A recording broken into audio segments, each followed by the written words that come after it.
Driving can kill a friendship. Michael was not only a brilliant performer, he was an extraordinary humanitarian at heart. In 2000, he was cited by the Guinness Book of World Records as the most philanthropic pop star in history. His generosity and kindness was unlimited. He spent a good part of his life helping people with mental and physical health issues, especially disadvantaged children, and supporting the homeless. He spent hours in hospitals helping those in need and lifting spirits.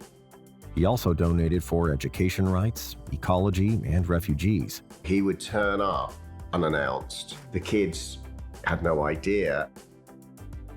He would have a sack full of toys and he would go in, meet the kids, leave. And there was no big deal about it. Michael used to just do this off his own bat, and he'd probably do hospital visits at least once a month. He used to have loads of kids come up to Neverland, and he used to bus them in, and sometimes Michael wasn't even there. These kids, that usually sick kids, sometimes kids from poor backgrounds, would come in and they were escorted like a school trip through Neverland, and they were just, it was just a great treat for these kids to come up, obviously, to spend time at Michael Jackson's place. In 1988, he gave a check of 300,000 British pounds to the royal family, Charles and Diana, for the Princess's Trust, a charity supporting disadvantaged children.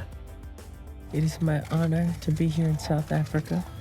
I love you people very much. I've had the time of my life here. I've had so much fun. I hate to leave. And I'm definitely looking for a home here, Dubai, because I would love to spend the rest of my life here.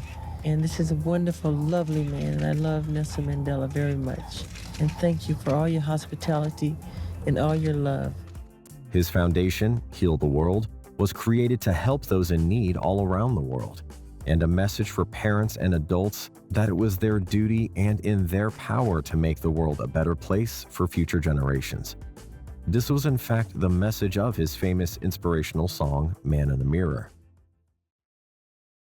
He was head of many charities across the world for child poverty, for sick kids in Africa, a lot of charities, I think in Southeast Asia as well, in places of extreme poverty. It wasn't done for publicity, it was done because he felt like he wanted to do it. You'd watch something on TV that's negative, like starving kids or something in Ethiopia, or if you'd hear about a sick child or so on, then he'd have tears rolling down his face. He'd want to do something about it. I lost my mother in 2012 to breast cancer. She was first diagnosed with breast cancer back in the year 2000.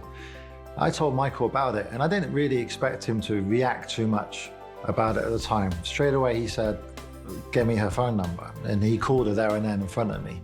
And he said, "I'm going to stay in regular contact with your mother, and to keep her spirits up, keep her positive and focusing forward." And he would always call her, no matter where he was in the world. And I wouldn't prompt those calls. He did goodness out of his heart. He just remember, I need to ring Matt's mum.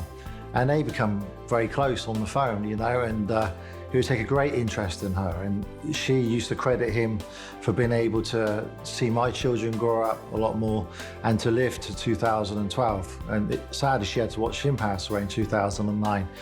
But a very caring man. His charity work is unreported, and it's one of the things that really gets to me.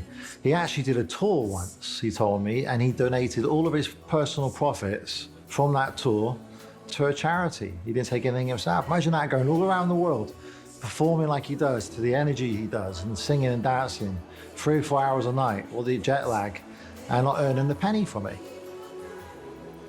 And he said he was put on earth to make music, entertain, and give back. He didn't need the public's approval for what he gave away financially, and he gave away so much. Heal the Kids is about doing something about making a difference and trying to help adults and parents realize that it is our power to change the world that our children live in.